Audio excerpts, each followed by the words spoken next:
칸트부터 갑니다. 저번 시간에 얘기를 했죠. 그 근대 사상 얘기하면서 근대는 시작이 산업혁명이랬어. 그래서 칸트는 나중에 공리주의 나오는 거는 자본주의랑 사회주의 사이에서 자본주의, 사회주의 사이에서 이 자본주의 사회와 사회주의의 조화를 꿈꿨던 사람이고, 그래서 사회과 공익의 조화 추구 뭐 이렇게 나옵니다. 칸트는 과학기술이 이렇게 발전하는 것 때문에, 그리고 휴무의 회의론이 유행했던 것 때문에 철학의 위기가 와서 철학의 과학화를 시도했던 인물들이라고 했습니다. 자연법칙과 대비되는 도덕법칙을 얘기한 사람이에요. 그래서 저 내 마음을 항상 감탄과 경외심으로 물들이는 두 가지, 저 별이 빛나는 밤하늘과 자연법칙 얘기하는 거, 내 안에 도덕법칙, 이런 얘기가 나올 겁니다. 그래서 칸트가 이제 법칙대로 살려고 젊었을 때는 이렇게 규칙적으로 살지는 않았다고 하는데, 나이가 들어서는 도덕법칙 막 이거 얘기하면서는 엄청 이제 시계 같은 사람으로 유명했답니다. 정해진 시간에 일어나서 정해진 시간에 산책하러 가고 정해진 시간에 뭐 식사하고 막 해가지고 공원을 산책하는 칸트를 보고 사람들이, 그때는 시계가 이게 태엽 시계이기 때문에 오차가 좀 있어서 산책하러 오는 칸트를 보고 시계의 태엽을 맞췄다고 하는 그런 일화가 전해지는 사람이야.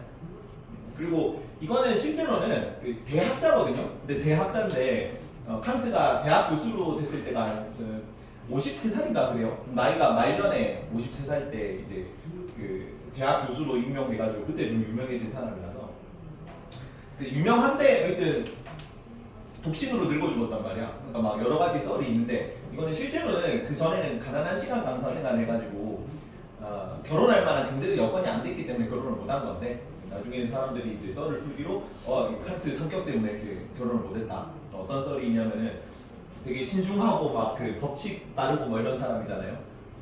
얘는 태어나가지고 케니스부르크에서 태어나서 평생 동안 거기서 늙어 죽었어. 대학 교수도 거기서 하고, 주변에 뭐 그 가외 그 교육하러 간다고 수업 때문에 조금 주변 지역으로 가긴 했는데, 어쨌든 평생 동안 케니스부르크 부근에 살았습니다. 그래서 그 한 지역에 머물면서 세계를 사유한 철학자 뭐 이렇게도 불려요. 떠나지 않고 세계를 다니지 않았으면서, 왜냐면 세계지리도 가르쳤거든요. 얘가. 하여튼 칸트 음모론인데, 그래서 그 여러 가지 결혼 안 한 썰에 대해서 뭐 이런 썰들이 있는데, 젊었을 때 썸 타던 여사친이 있었대. 여사친이 우리 결혼할래 제안을 하니까, 조금만 기다려봐, 내가 결혼하는 거랑 안 하는 거랑 뭐가 더 이득인지를 생각하고 곧 답변을 줄게. 그래놓고 집에 가가지고 결혼해야 되는 이유 3786가지, 결혼하면 안 되는 이유 2865가지 막 이렇게 해가지고 쭉 해가지고 지금 결혼을 해야겠다 하면서 이제 7년 정도. 그래서 가가지고 이제 내가 생각해보니까 결혼하면 좋은 이유가 안 좋은 이유가 더 많아서 결혼합시다 라고 하니까 7년 지난 뒤 와서 내가 애까지 딸려있고 결혼까지 했던 거죠. 그런 느낌이야. 그거 만화로 그린 거거든. 나에게 결혼하자고 해놓고 내가 청혼을 알아서 대답하러 갔을 때 이미 다른 남자 옆에 있었어. 결혼을 해도 되는 이유를 354가지나 찾았는데 하면 안 되는 이유보다 4개나 많았는데, 대답하는데 얼마나 걸렸는데? 7년. 그럼 그렇지. 그래가지고 훌쩍훌쩍 울다가 3시 반이다 산책 가야지 이렇게 가는 거죠. 산책을 빼먹은 게 딱 2번 있대요, 살면서 인생에. 한 번이 프랑스의 혁명이고, 아마도 하나는 실제로 루소의 에밀이라는 책, 교육학에서 이게 엄청 유명한 책입니다. 교육학 가려면은 무조건 그 필독서다. 뭐 자소서에 쓸만한 그런 책이고, 가서도 아마 그 교육학 수업 들으면서 자주 언급될 텍스트입니다. 에밀이라는 책을 듣고, 물론 그 루소 나중에 나오겠지만, 루소는 다 그 자식들 전부 다 고아원으로 보낸 사람이긴 한데 교육학 책을 썼어요. 그래서 루소의 에밀이라는 책을 읽고 너무 큰 충격을 받아가지고 산책하는 걸 빠뜨렸다 그래요. 2번 빼고는 다 제 시간에 산책을 갔다 오죠. 산책 가야지 이러고 가고. 그다음에 나중에 도덕법칙 얘기 나올 건데 미리 얘기를 좀 합시다. 도덕법칙 얘기 2가지 나오는데, 쌤 유성민 고선 김건주 네, 뭐 얘기한 거 없나요? 얘기한 거 없는데 이제 카톡을 해서 보내놨습니다. 답변 오면 알려드릴게요. 그럼 다 담당하는 걸 올려놓겠습니다. 네네네. 안 오니 답변이 없다. 큰일이야 뭐. 여튼 칸트 도덕법칙 2가지가 나오는데, 2가지 여기 도덕명령의 형식이야. 도덕명령의 형식 2가지인데 인격주의 정식과 보편주의 정식이라 그래. 근데 인격주의 정식은 모든 인간을 목적으로 대우하라는 건데, 목적으로 수단으로 대우하지 말고 목적으로 대우하라는 거거든요. 그래서 동시의 목적이라고 뒷페이지 7번에 동시의 목적이라고 적어놓으면 되는데, 그거 먼저 잠깐 설명을 할게요. 자, 도덕법칙이 되려면 사람을 목적으로 대우하는 형식을 띄워야 돼. 그래서 모든 인간을 단지 수단으로만 대우하면 안 되는데 자주 이게 오답선지로 나와요. 그래서 절대로 인간을 수단으로 대하면 안 되냐? 절대로 대하면 안 되는 건 아니고 동시에 목적으로 대우한다면 수단으로 대해도 됩니다. 어떤 느낌인지 알겠니? 네, 목적으로 대우한다는 거는 A를 위하여 B를 하라 해서 A 자리에 들어가면 목적이다. 건강하기 위해서 병원에 가는 거야? 병원에 가기 위해서 건강한 거야? 뭐예요, 나무? 건강하기 위해서 병원에 가니? 아니면 병원에 가기 위해 건강하니? 병원에 가는 거지. 건강이 목적이지. 그죠? 그래서 A 자리에 누군가를 위하여 자리에 사람이 가야 돼. 너네를 가르치는데 내가 돈벌이를 위해서 나무를 가르친다 하면 나무가 돈벌이에 대한 수단이 되는 거죠. 근데 그래도 돼. 어느 경우에 내가 나무가 잘 됐으면 해서 나무를 가르치는 걸 동시에 한다면 기회입니다. 그래서 위에 보면 이 만화가 이렇게 내 인간성 정식을 잘 표현해 주겠지. 단지 수단으로만 대우하지 말고 동시에 목적으로 대우하라 이겁니다. 그래서 인간적 정식을 표현해 주시겠지 했는데 수단으로 대하면 죽여버릴 거야, 최저체야 뭐 이렇게 그리고 있는 거지. 이상하다. 네, 수험생 씨 설마 그거 전가요? 예, 아마 작할 거예요. 이 만화 그리신 분. 설마 그거 전가요 하니까 어떤 수단으로든 어떤 식으로든 수단으로 대하면 칸트가 죽이러 온다고 공식 설정이 있지 않았나요? 대체 제가 언제 그런 소리를 했어요? 인간성 정식은 단지 수단으로 대우하지 말고 수단이면서 동시에 목적으로 대우하면 수단으로 대해도 된다는 거예요. 그것도 기억하시고 하나 더 있는데 보편주의 정식이라고 합니다. 보편주의 정식, 보편성 정식, 준칙이라고 하는데 준칙이 보편적 입법의 원리가 되도록 행위하라는 얘기입니다. 이거 아니구나. 여기는 그 의무의식이라고 있어. 이거는 조금 이따 하고요. 보편주의 정식은 여기 나오는 얘기가 아니에요. 어떤 경우가 우리가 그 선의지에서 비롯되는 경우가 있고 선의지, 경향성에서 비롯되는 행동이 있을 수 있거든. 선의지는 도덕법칙을 따르는 본성이고 경향성은 자연법칙을 따르는 본성이야. 근데 내 어떤 행위가 경향성에서 비롯됐는지 선의지에서 비롯됐는지는 남은 몰라요. 나만 알고 있는 거지. 그래서 결과적으로 도덕적인 행동으로 보일 수 있단 말이야, 사람들이 보기에. 근데 그게 경향성에서 비롯되었다면 도덕적인 것이 아닙니다. 그래서 도덕법칙에 합치할지라도 도덕적인 행위가 아닐 수 있어. 뭔 얘기냐면 결과적으로 도덕적인 행동으로 보일지라도 도덕법칙에 합치하는 들어맞는 일치하는 행위일지라도 선의지에서 비롯된 것이 아니라면 경향성에서 비롯된 것이라면 도덕적인 행위가 아닙니다. 그런데 이런 식으로 오답선지로 굉장히 많이 나와요. 이거는 조금 이따 한번 더 봅시다. 그래서 요건데 이런 식이죠. 안녕하세요 수험생씨, 의무에 맞는 행위를 하셔서 인터뷰하러 나왔습니다. 미화과에는 서울대 충당 구하셨다고요. 별일도 아닌데요. 겸손한 거가 그분을 구하는 행위가 어떤 마음에서 비롯되었는지 여쭤봐도 될까요? 그거야 당연히 이성적 인간임을 담당하셔야 역시 그거죠. 선의지 막 얘기하고 있는데, 그러니까 이게 뭔 얘기냐면은 기부를 했어. 왜 기부를 하셨나요? 물어봤을 때 기부를 하면 기분이가 좋거든요. 그럼 당신은 도덕적인 행위가 아니군요. 이렇게 얘기한다고. 기분이 좋아서 기부를 하면 안 돼. 당연히 기부를 해야 되기 때문에 기부를 했습니다라고 대답해야 되는데, 여기는 부와 권력에 대한 욕망을 얘기하고 있죠. 선의지에 따르는 건 응당 사람을 구해야 되기 때문에 사람을 구했어요라고 대답을 할 거라고 기대를 한 거죠. 선의지라고 대답을 하면. 근데 부와 권력에 대한 욕망이고, 이로써 총장은 저에게 목숨을 빚진 상황이어서 서울대학교 인명구조전용으로 입학부에 전학장학으로 하고 죽을 텐데, 그죠? 서울대학교. 그래서 아주 완벽한 계획이죠. 그래가지고 이 새끼 정신 나간 새끼네 이렇게 칸트 입장에서 보는 거지. 선의지에서 경향성에서 비롯된 거잖아. 부와 권력에 대한 욕망이 있어요.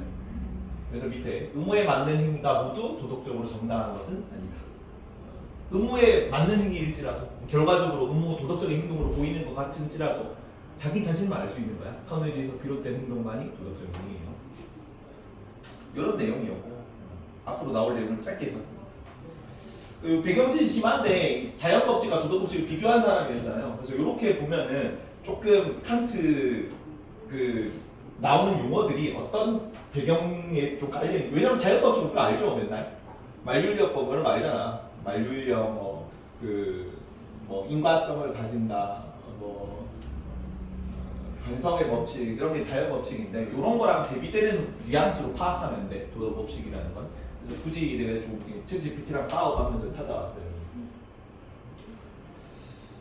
자, 아까 얘기했던 거 칸트 실천이성 비판. 실천이성이 도덕법칙을 인식할 수 있는 이성이야. 혹은 도덕법칙을 따르게 할 수 있는 이성입니다. 뭐랑 유사하냐면 맹자가 선천적 도덕인식 능력 뭐라고 그랬어? 선천적 도덕인식 능력. 양지. 맹자 한참 전인데 도덕적 실천 능력은 뭐야? 양능이다. 양지 양능 때문에 사덕 사단과 양지 양능을 가지고 있기 때문에 인간이 순선하다 본성적으로 성선으로 나왔던 거죠. 거기에 양지 양능 개념으로 보면 돼요. 실천 이성은 그냥 우리 이성이거든. 근데 그 이성이 도덕법칙을 발견하는 이성일 때 실천 이성이라고 불러요. 여튼 그래서 그 이성을 가지고 이렇게 두 가지 법칙을 발견한다 그래. 이거는 자연 법칙을 발견할 때 이론 이성, 도덕 법칙을 발견할 때 실천 이성인데, 요 자연 법칙과 도덕 법칙이 지배하는 두 개의 세계가 있습니다. 이거는 조금 심한 내용인데 배경 지식으로 알아두세요. 자, 그 실천 이성 비판이라는 책에 나와 있는 문구예요. 그래서 그 너무 칸트 사상을 상징하는 문구이기 때문에 요 별이 빛나는 하늘과 내 마음속 두는 것이 칸트 고향에 가면은 성벽 문의 입구에다가 옆에 벽에 보면 붙어 있답니다. 내 마음을 요 멘트거든 뒤에. 내 마음을 한탄 항상 생각할수록 점점 더 감탄과 경외심으로 내 마음을 채우는 두 가지가 있다. 내 마음에 별이 빛나는 하늘, 자연 법칙과 내 안에 도덕 법칙. 그래서 두 가지가 상징하는 세계인데, 처음에 자연 법칙, 별이 빛나는 하늘이 담당하는 어떤 세계가 있어. 이거 플라톤의 이데아 세계와 비슷해. 이데아하고 그림자인 거지. 물질계, 그림, 이데아 뭐 이런 건데, 현상계는 우리가 사물로 인식하는 세상입니다. 지금 우리 그냥 일반 현실 세계 생각하면 돼. 근데 이데아처럼 여기 물 자체라고 있거든. 우리가 완전하게 파악할 수 없는 무언가가 있어요. 뭐 성민이라고 재현이의 뭐 물 자체가 있는 거지. 근데 우리가 인간의 오감이 불안정하고 이성이 불안정하기 때문에, 이성은 불안정하면 안 되겠다. 오성이 그 감각이 불안정하기 때문에 재현이의 본래 모습을 내가 완전히 파악할 수는 없어. 그냥 현실에 드러나는 어떤 감각과 내가 이성으로 구성한 어떤 현상만 내가 파악할 수 있는 거예요. 그 현상이 존재하는 세계입니다. 현상계. 자연 법칙이 지배하는 세계고 존재의 세계예요. 여기 있고 없고의 세계지. 사실 판단의 영역입니다. 도덕 법칙은 여기는 예지계라고 하는데 밝은 예자를 쓴다. 밝은 지혜의 세계다. 여기는 도덕 법칙이 지배하는 세계고 당위의 세계입니다. 뭐뭐 해야 한다는 세계. 이거는 가치 판단의 영역이고 사실 판단의 영역이고, 만물을 물 자체로 가정합니다. 왜? 본질은 파악할 수 없으니까 얘의 본질은 이걸 거라고 생각만 한다. 그지? 이거는 현상으로 인식하는 거고. 이런 세계입니다. 그리고 자연 법칙은 여기는 이론 이성이 구성한 법칙성이야. 나는 이걸 작년까지는 계속 감각으로 그냥 파악하는 법칙이다 이렇게 가르쳤는데, 엄밀하게 찾아보니까 감각 플러스 이론 이성이라고 여기 밑에 실천 이성이 자연 법칙과 관련되는 것일 땐 이론 이성이라고 파악하더라고. 그래서 경험에 관여하지 않는 선험적 이성입니다. 순수 이성은. 경험은 경험 이후니까 후험이라고도 불러요. 경험은. 근데 경험이 들어가지 않은 게 선험이죠. 원래 철학은 형이상학은 선험의 영역을 다루는 거야. 근데 선험적 이성을 경험이 들어가지 않은 거니까 아예 인간의 감각 이런 걸로 침범되지 않은, 오염되지 않은 이성이라고 합니다. 그걸 순수 이성이라고 불러. 그 순수 이성이 이론 이성, 실천 이성 모두 순수 이성의 다른 표현 방식이고, 자연 법칙을 구성하는 것과 관련된 순수 이성은 이론 이성, 도덕 법칙을 실천하는 것과 관련된 순수 이성을 실천 이성이라고 합니다. 그래서 다 이성이에요. 그냥 말이 다르긴 한데. 그래서 여기는 감각으로만 하는 건 아니고, 감각으로 경험한 거를 우리가 이론 이성을 가지고 구성한 세계가, 구성한 법칙이 자연 법칙이에요. 여기 감각 경험 플러스 이론 이성을 통해 자연 법칙을 인식하는 거고요. 그러면 도덕 법칙 같은 경우는 실천 이성이 자율적으로 수립한 명령이에요. 명령. 여기는 법칙성이 뭐냐면 명령이다. 명령. 정원 명령 형식이겠죠. 실천 이성을 통해 도덕 법칙을 인식하고, 여기는 감각 경험 플러스 이론 이성을 통해 자연 법칙을 인식하는 거예요. 그리고 도덕 법칙은 여기서 실천 이성이 자율적으로 수립한 명령이죠. 아까 내가 결과적으로 도덕 법칙과 결과적으로 어떤 행위를 어떤 행위가 결과적으로 도덕 법칙과 일치하는 것처럼 보일지라도 도덕 법칙일 수도 있고 아닐 수도 있다 그랬지. 내가 나무를 지금 가르치고 있잖아. 내가 돈벌이 수단으로 삼는지 아니면 나무가 진짜 잘 됐으면 해가지고 나무를 열심히 가르치는지 알 수 있습니까? 다른 사람들은 모르지. 누구나 알아. 나는 알지. 내 돈이잖아.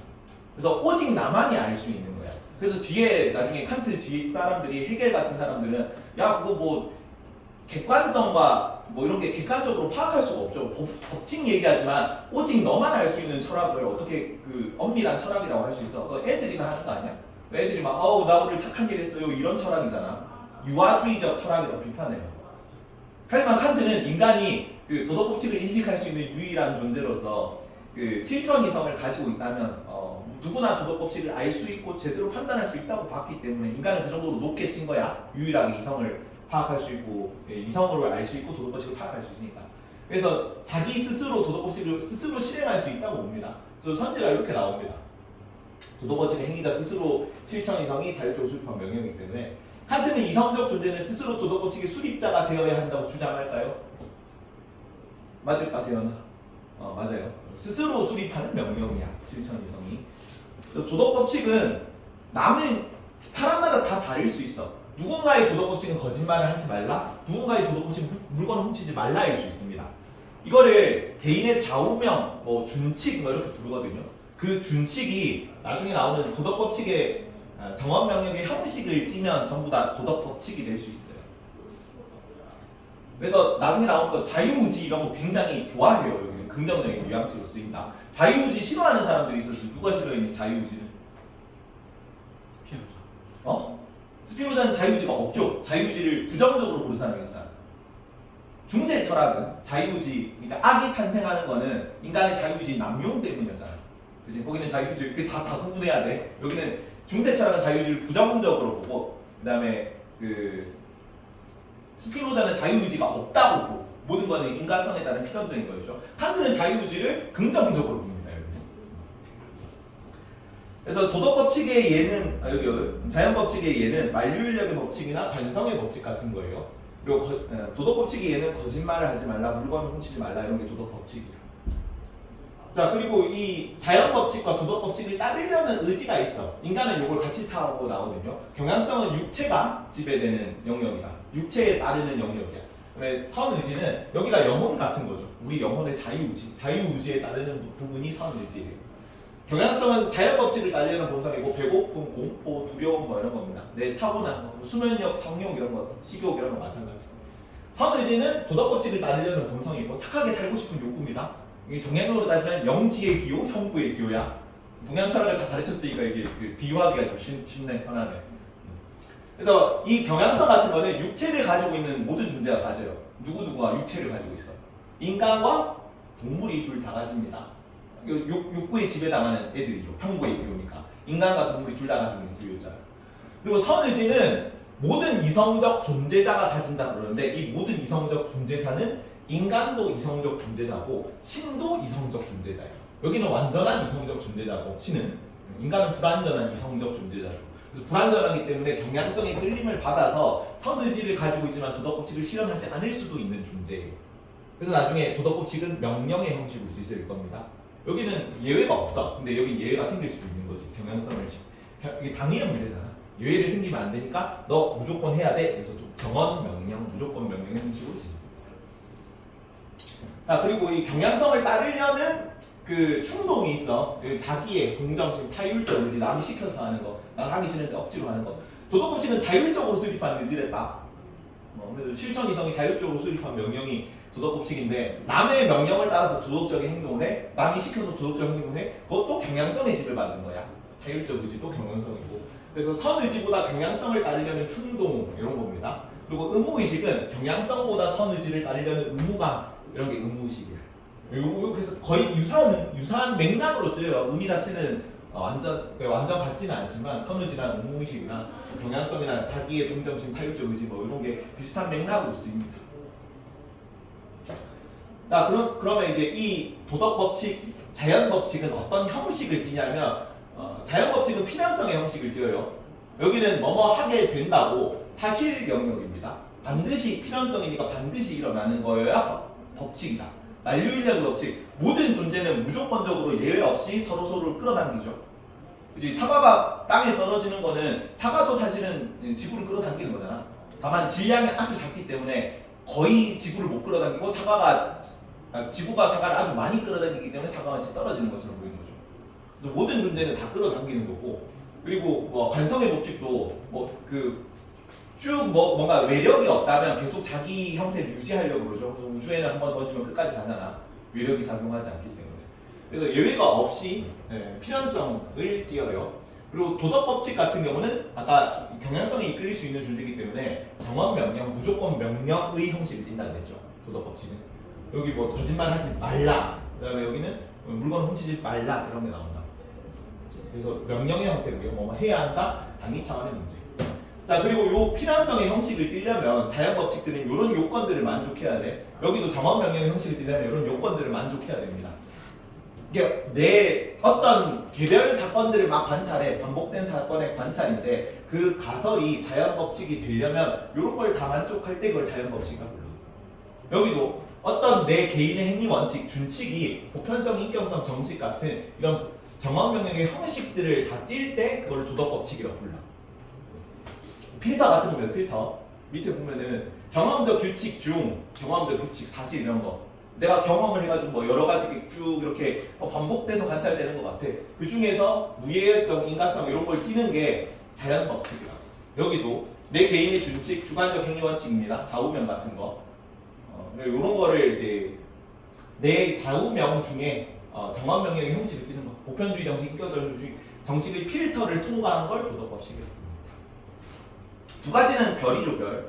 항상 나온다는 얘기야. 빈출 주제입니다. 외우십시오, 나중에. 정원 명령이고요. 정원 명령. 무조건 명령의 형식입니다. 가원 명령하고 대비되는 의미로 나와요.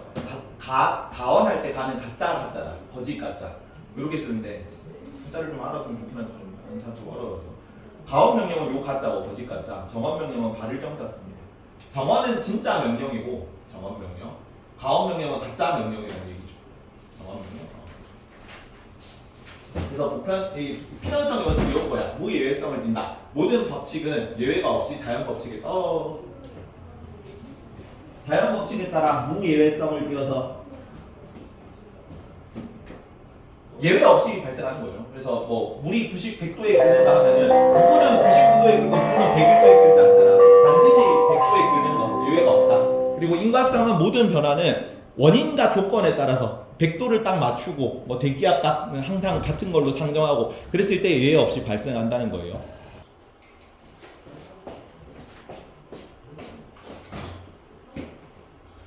자, 정원명령 같은 경우는 아까 설명했죠. 불완전한 인간은 선의지를 추구하고자 해. 그래서 선의지와 경향성을 동시에 가지고 있는 유일한 존재야. 여기는 동물하고 인간이 가지고 있죠. 여기는 동물과 인간과 신이 가지고 있으니까. 근데 신은 할 필요가 없지. 명령을 따를 필요가 없어요. 어차피 완전한 존재이고 육체를 가지고 있기 때문에 경향성이 끌리지 않거든. 동물 같은 경우는 자유의지가 없죠. 이성이 없기 때문에 도덕법칙을 실천할 수가 없다고. 그래서 도덕법칙을 지킬 수도 있고 안 지킬 수 있는 존재는 오직 인간뿐이라서 그래서 정원명령의 그 명령을 받아야 됩니다. 그래서 도덕법칙은 무조건적인 명령, 정원명령의 형식으로 제시되는 거고 개인의 준칙, 아까 얘기했죠. 좌우명 같은 거는 정원명령의 형식을 띠는 것이 도덕법칙이고 경험적 규칙, 사실은 필연성의 형식을 띠는 것이 자연법칙이야. 보편성 형식, 인격적 형식은 얘가 결국은 뭐냐면 동일한 도덕법칙이 다른 표현에 불과해요.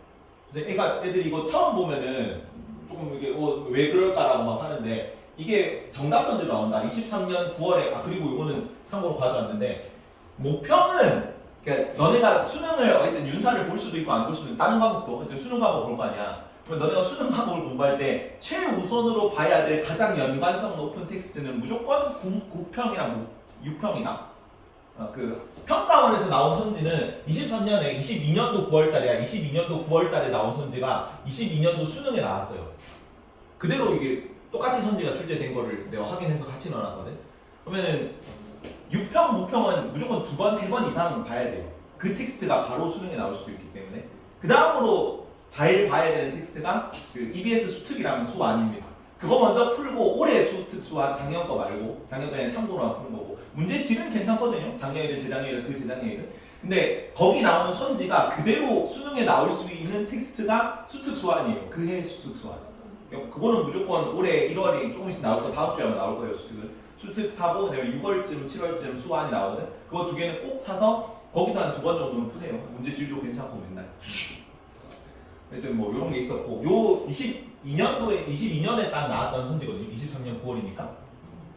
칸트는 보편화 가능한 준칙에서는 인간의 존엄성이 부정될 가능성이 없다고 보았다. 인간의 보편화 가능한 준칙이라는 게 뭐야? 보편주의 정식이죠. 보편주의 정식. 보편주의 정식이 지켜진다면 반드시 인격성 정식이 지켜지는가? 지켜집니다. 오다 오. 왜냐면 보편성 정식이 지켜진다는 건 뭐야? 얘는 도덕법칙이라는 얘기야.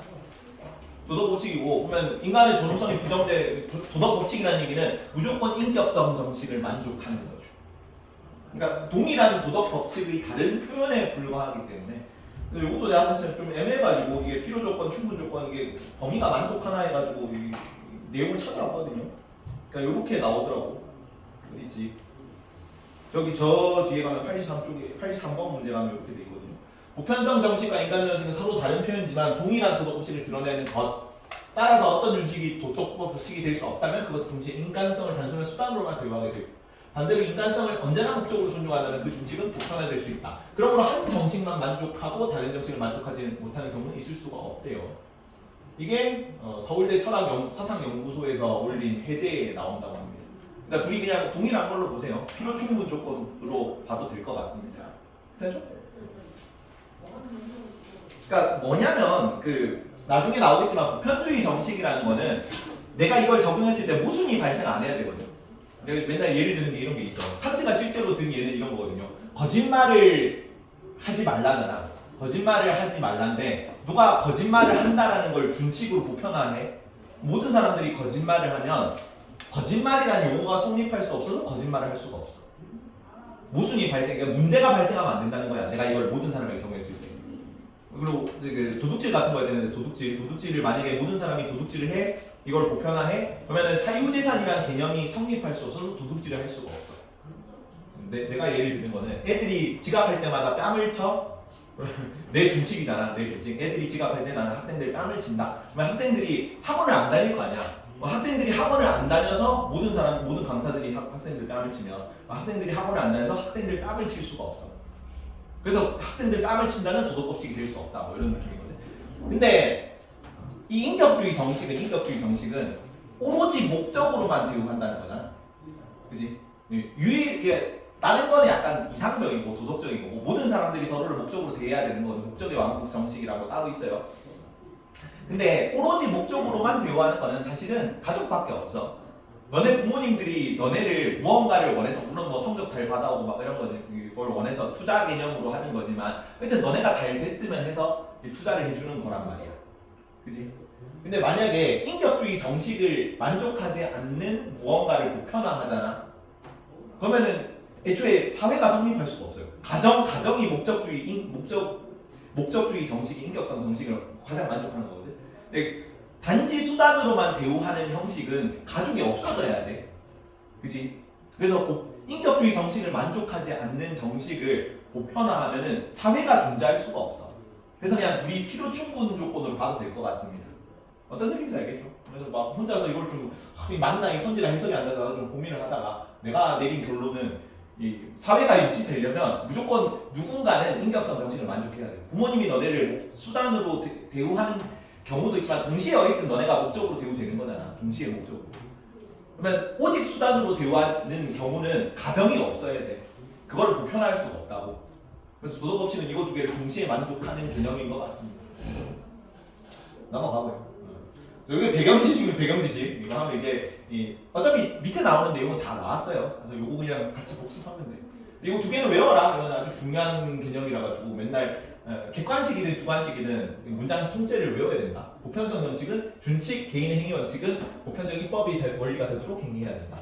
그리고 인격성 정식은 모든 인간을 단지 수단으로만 대우하지 말고 동시에 목적으로 대우하라. 자, 심하게는 끄시고 이제 본론으로 들어갑시다. 본론. 자, 서양 근대 철학인데 칸트 음모론이야. 칸트 음모론. 동기론이라고 해요. 공리주의를 결과론이라고 하거든. 결과가 중요한 거고 행위의 동기는 중요하지 않답니다. 공리주의는. 근데 여기서는 결과는 우리가 할 수 있어. 그러니까 결과는 우리가 통제할 수 있어 없어. 내가 착한 일을 하고 싶다고 해서 그 착한 일을 하고자 해서 했던 행위가 반드시 좋은 결과를 가지고 오지 않지는 않죠. 나쁜 결과를 가지고 싶잖아. 좋은 의도를 가지고 했더라도. 그래서 행위 결과는 인간이 통제할 수 없는 거기 때문에 동기만이 행위 주체 의지에 속한다는 거지. 그럼 도덕적 행동의 판단 기준은 뭐가 돼야 돼? 어차피 결과는 우리가 통제할 수 없는데 동기가 유일한 도덕 판단의 기준이 되어야 된다고.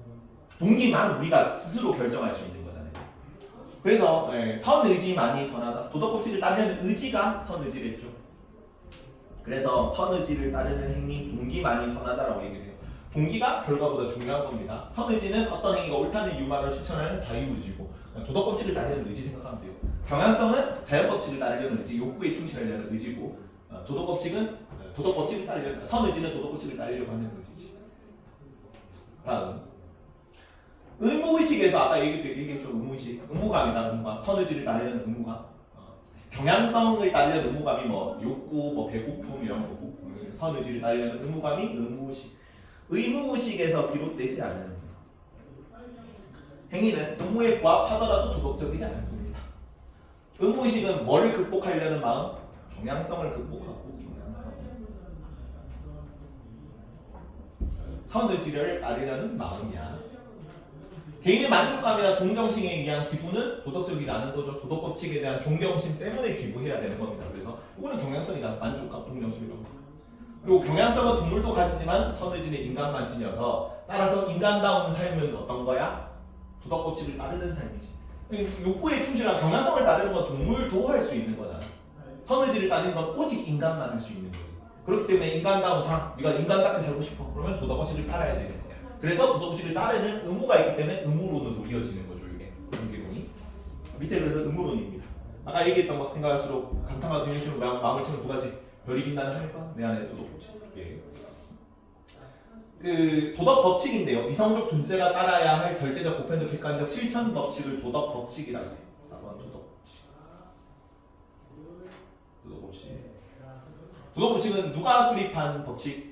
실천 이성이 자율적으로 수립한 법칙이다. 도덕 법칙을 파악할 수 있고 혹은 도덕 법칙을 실천할 수 있는 이성이 실천 이성이었죠. 그리고 인간은 경향성이 이끌릴 수 있기 때문에 어떤 형식으로 이 도덕 법칙은 제시된다? 정언명령 형식으로 제시돼요.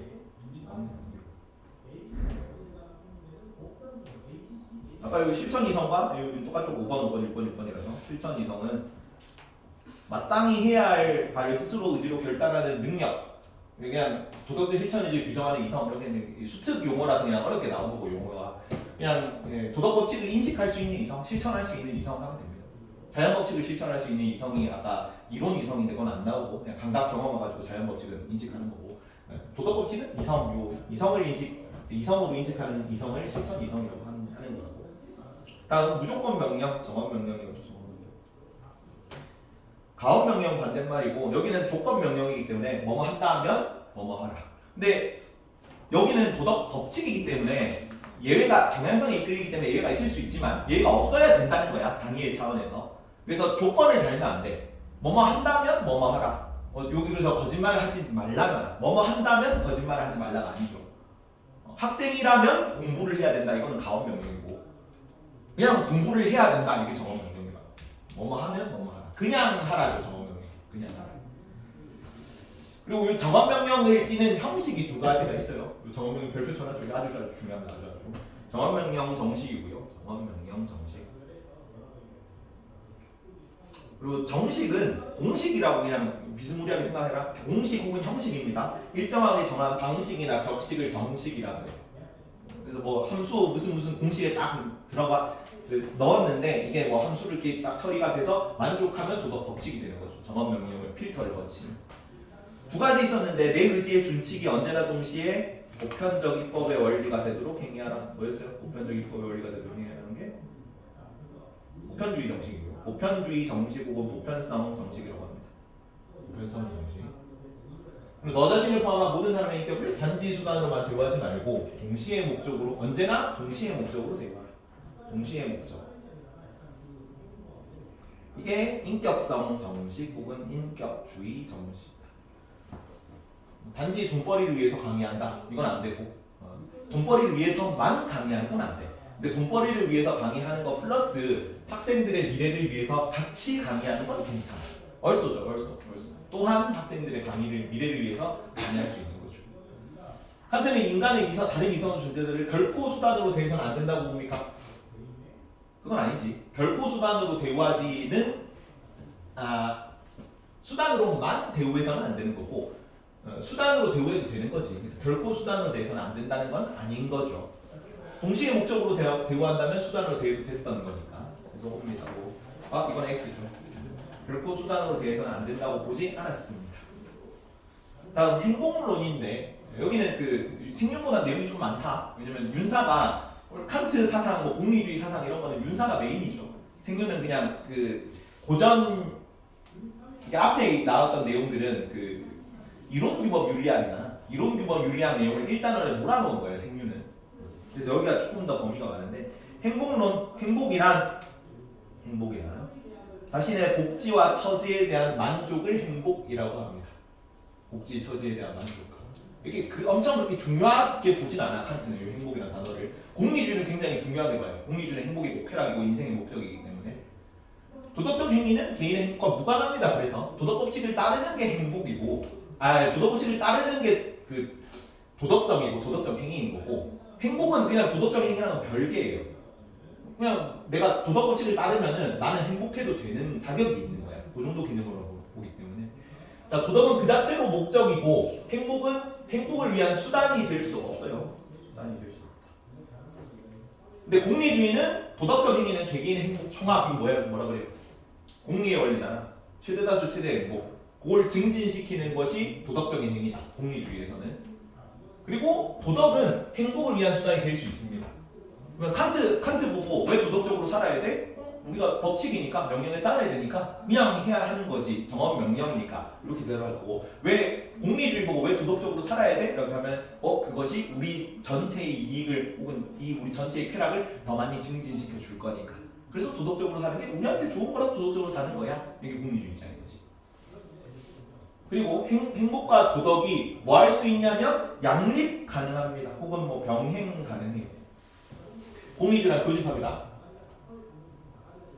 칸트 같은 경우는 아예 행복이든 뭐 도덕이든 이게 아예 별개이기 때문에 그냥 다른 차원의 문제라고. 얘를 하기 위해서 도덕 법칙을 행복하게 해서 도덕 법칙을 따르는 건 안 되지만 도덕 법칙을 따르고 그냥 행복하고 따로 행복하게 이게 우연히 겹칠 수는 있다고요.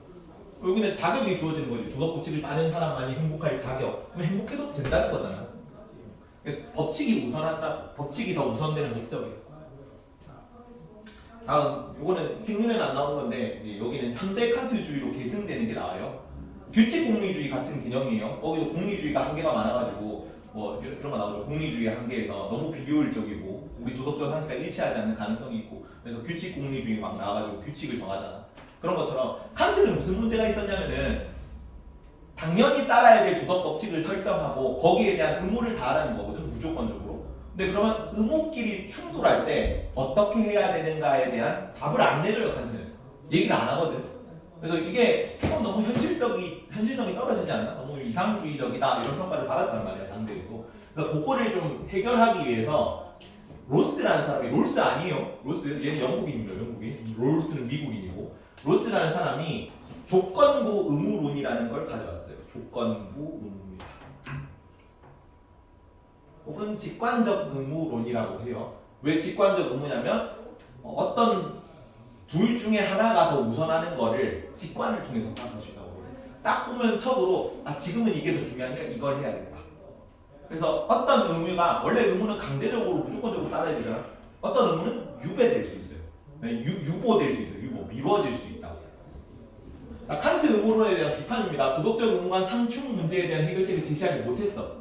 칸트는 실제로 여기에 대해서 얘기를 안 했으니까. 그래서 둘 중 하나의 의무가 유보될 수 있다. 어떤 경우에 이런 걸 얘기합니다. 여기도 딱 7개예요. 벤담도 나중에 그 쾌락 계산법 할 때 계산 공식 7개 나오잖아. 여기도 7개 얘기하거든요. 약속 지키기, 성실, 호의에 대한 감사, 선행, 정의, 이런 게 그 조건부 의무라고 해요. 정업 명령보다 느슨하게 적용되는 원칙입니다. 정업 명령은 반드시 지켜야 되지. 예외가 없잖아. 근데 여기는 예외가 있을 수 있어요. 약속 지키기, 성실, 호의에 대한 감사, 이런 거는 다른 의무랑 충돌할 때 미뤄질 수 있는 의무들입니다. 그래서 직관이나 상식에 따라서 유보 가능한 의무야. 자, 아무래도 뭐뭐 하지 않을 수 없다는 직관에 따라서 어떤 의무를 우선시할지가 결정될 거야. 그 독립군이 우리가 숨겨주세요 막 들어왔는데 일본 순사가 숨겨줬어. 사람을 구해야 되니까 인격성 정신에 따라. 근데 일본 순사가 와가지고 독립군 여기 숨었는데 보셨습니까? 얘기를 하면 원래 거짓말 하지 말아야 되잖아. 거짓말 하면 안 되니까 쫓기고 이렇게 해야 되는데. 근데 이제 뭐가 더 중요한 거니? 얘는 잡혀가면 죽겠죠. 독립운동하다가 잡히면. 그러면 사람을 구하다가 거짓말하지 말라보다 더 중요한 의무가인 것 같잖아. 직관적으로. 그러면 그때는 거짓말해도 되는 거야. 이런 식으로 의무의 상충 문제에 대한 해결책을 나름대로 뭐 어차피 직관에 따른 거기 때문에 엄밀한 계산 공식 이런 게 아니잖아. 논란은 있을 게가 사람마다 입장이 다르고 논란이 있을 수 있겠지만 일단은 둘 중 하나가 중요할 수 있다니까 이 상충 문제는 해결하는 거죠. 이런 식으로 해결책을 제시한 거지. 자, 하나의 의무는 또 다른 의무와 갈등 전까지는 충돌하기 전까지 당연히 지켜야 되는 의무지. 개인을 전적으로 구속하는 실제적 의무입니다. 하지만 의무 간의 갈등 발생 시에는 약한 의무는 유보돼요. 직관으로 봤을 때 이게 좀 덜 중요해 보이는 애는 나중에 하도 되는 거라고. 일단은 강한 의무가 실제적 의무가 되는 거야. 그래서 이것도 중요한데 로스는 의무론이거든. 의무론인데 보편적인 절대적인 의무가 없습니다. 언제든지 유보될 수 있는 거죠. 그지? 더 중요해 보이는 의무랑 충돌했을 때는 조금 있다가 미뤄질 수 있는 의무이기 때문에 보편적인 절대적 의무는 다 존재하지 않는다. 중요하고. 여기까지 칸트. 칸트가 선지가 엄청 많거든요. 왜 많냐면 비출 주제라는 거예요. 되게 평가원이 좋아하는 그 철학자 중 하나예요. 전체 우리나라 철학과 대학원만 가시는 분들 졸업 논문 절반이 칸트랍니다. 그래서 칸트와 좀 관련된 연구도 되게 많고 관심도 많고 우리나라 사람들이 되게 좋아하는 게 우리나라 철학계에서 좋아하는 사상가라서 성과원에서 많이 낸 철학자다. 그래서 주제가 쌓여 있는 선지들이 많아요. 그래서 긁어올 수 있는 거는 대충 다 긁어와가지고 조금 많다. 두 페이지 보고 갑시다. 처음부터. 재현아 69번 봅니다. 69번. 인간은 칸트는 자연적 경향성에서 비롯된 준칙에 따라 행해야 한다고 주장했을까요? 자연적 경향성에서 비롯된 준칙에 따라 행해야 하는 거야. 아니지. 경향성 들어가면 안 되죠. 선의지에서 비롯된 준칙이지. 혹은 뭐 도덕 정언명령의 형식을 띈 준칙이겠죠. X고요. 나무. 자, 칸트는 선한 목적을 위해 조건적인 명령에 따라야 한다고 주장했을까요? 조건적 명령 아니면 무슨 명령이야? 조건 명령은 가업 명령이다. 가업 명령. 무조건 명령이 정언 명령이에요. 그지? 조건적인 명령이 아니라 무조건적인 명령으로 바꿔야 돼요. X. 지훈이, 칸트는 개인의 준칙은 보편적 도덕 법칙이 될 수 없다고 봅니까? 아니야. 뭐 하면 도덕 법칙이 될 수 있지. 그치? 정언명의 정식 두 가지를 만족하면 돼요. 실제로는 5가지 있답니다. 뭐 자연법칙, 정식, 뭐 목적의 왕국, 정식 뭐 이렇게 있는데 어차피 교육과정은 2개밖에 안 나오니까 2개만 나눠주십시오. 그래서 도덕법칙이 될 수 있어요. 틀렸고. 72번 재현아. 자, 칸트는 의무의식에 비롯되지 않은 행위도 도덕적 행위일 수 있다고 봅니까? 아니요. 이건 안 돼. 반드시 의무의식에서 비롯되어야만 도덕법칙인 거죠. X. 비슷한 식으로 이렇게 계속 말만 바꿔서 나오는 건데 나무. 칸트는 의무에 부합하는 모든 행위는 의무의식에서 비롯된 행위라고 봅니까? 아니요. 아니야. 의무의 의식에 결과적으로 맞더라도 이게 경향성에서 비롯될 수도 있는 거지. 그건 도덕적 행위가 아닌 거고 그러면은. 지훈이 74번. 칸트는 의무를 동기로 삼지 않는 행위는 도덕법칙에 부합될 수 없다고 봅니까? 맞니? 아니야. 의무를 동기로 삼지 않는 행위라도 결과적으로 도덕법칙에 부합될 수는 있는 거지. 결과적으로 부합되지만 그건 도덕적 행위가 아닌 거라고. 경향성에 비롯되기 때문에. 틀렸고요. 나무.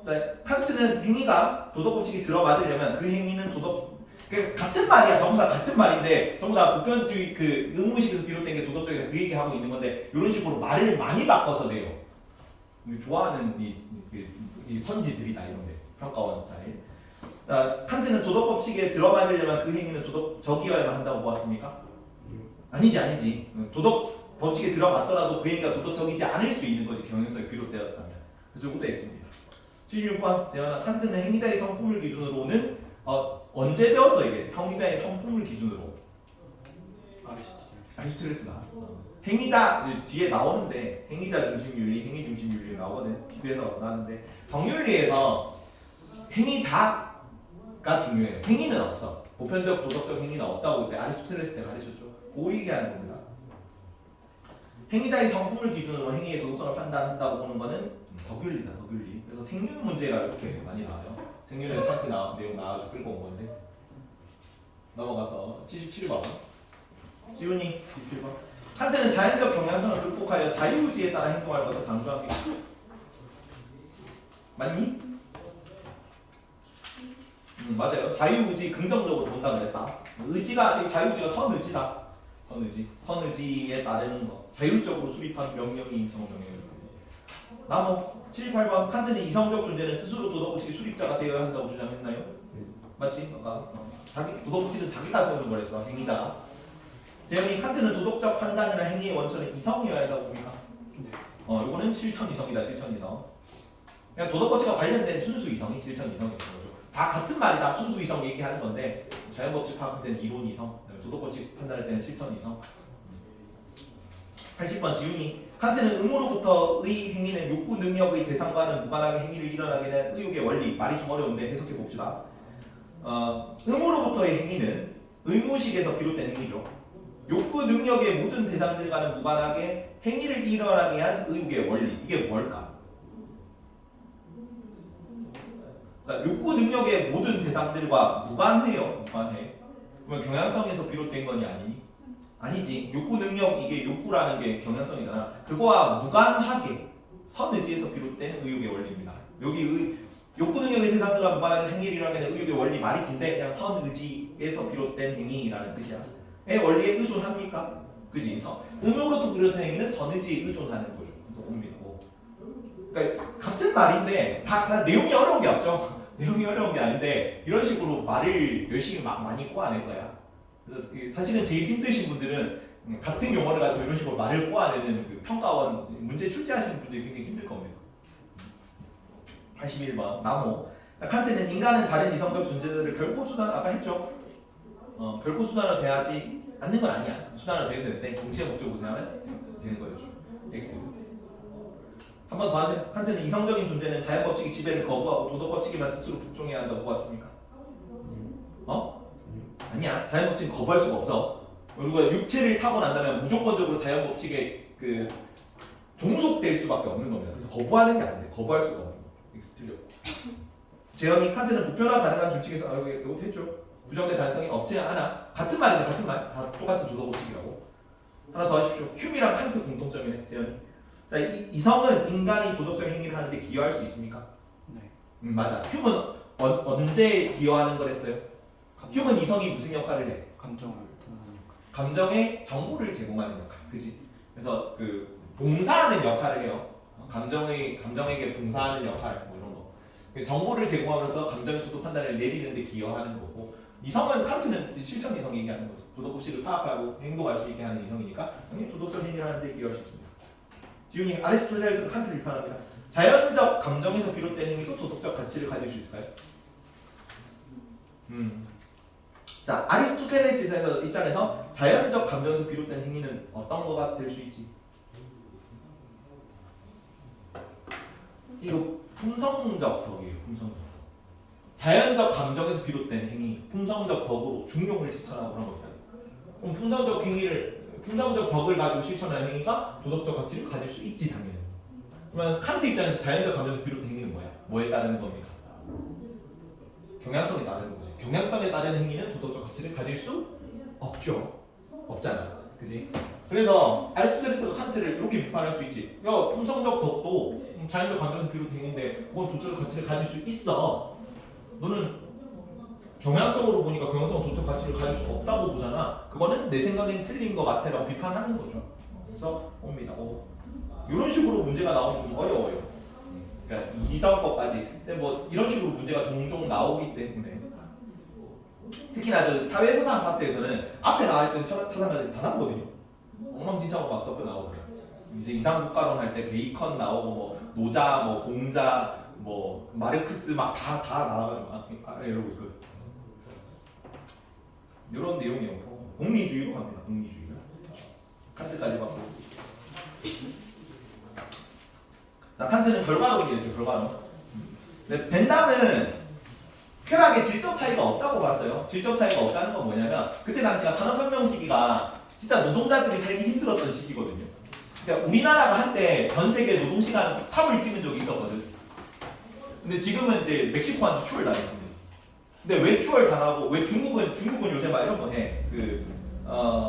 886 운동, 886 운동 막 이런 거 하거든요. 그러면 하루에 12시간씩 일하는 건데 아침 8시에 출근해서 밤 8시에 퇴근하는데 그걸 주 6일 한다고요. 12시간씩 6일씩 하는 거예요. 근데 이렇게 하는 이유가 뭐냐면 왜 우리나라가 한때 노동시간 탑을 찍었냐면 그때가 산업화 시기라서 그래요. 산업화 시기. 전근대 사회에서는 그러니까 농업 사회죠. 근대는 산업혁명이랑 같이 시작하는 거다. 몇 번 얘기했죠. 그래서 전근대라는 건 농업 사회인데 농업 사회에서는 밤에 일을 할 수가 없죠. 밤이면 일을 못 하잖아. 그지? 해가 져도 어떻게 해? 그리고 겨울에는 또 수확을 할 수가 없죠. 겨울에는 그래서 강제적으로 농한기야. 그때 이제 국가가 불러가지고 막 군사 훈련 같은 거 하거나 아니면 집에서 뭐 이렇게 뭐 이전에 수학해놓은 거 까먹으면서 그냥 뭐 소일거리 하고 막 이렇게 하는 거라고. 그래서 일을 내가 하고 싶어도 할 수 없는 시기가 전근대인데 공장이 들어섰단 말이야. 하루 종일 불만 켜놓으면 하루 종일 단순 밥 먹는 거 하면 되잖아. 그러면 자본가 입장에서는 뭐 하면 뭐 할수록 좋은 거야. 노동자가 많이 일하면 많이 일하면 좋은 거야. 그래서 계속 굴리는 거죠. 그래서 전 세계에서 산업혁명이 가장 최초로 발달했던 게 영국이었기 때문에 영국 사람이죠. 벤담빌. 경험론은 전부 다 영국에서 나왔다. 영국 경험론. 휴움, 베이컨 다 영국 사람이었죠. 공리주도 영국이거든. 그러면 산업혁명 시기의 영국이면 전 세계에서 가장 노동자들의 권리가 가장 최악이었던 시기입니다. 당연히. 그래서 가장 최초로 자본주의가 발달한 시기였기 때문에 노동자들 인권이 역사상 유례없을 정도로 최악이었던, 가장 최악이었던 시기야. 여기 1페니 시덥이라고 노동자들이 하루 종일 일하거든.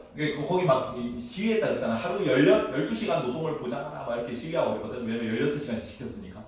16시간이라고.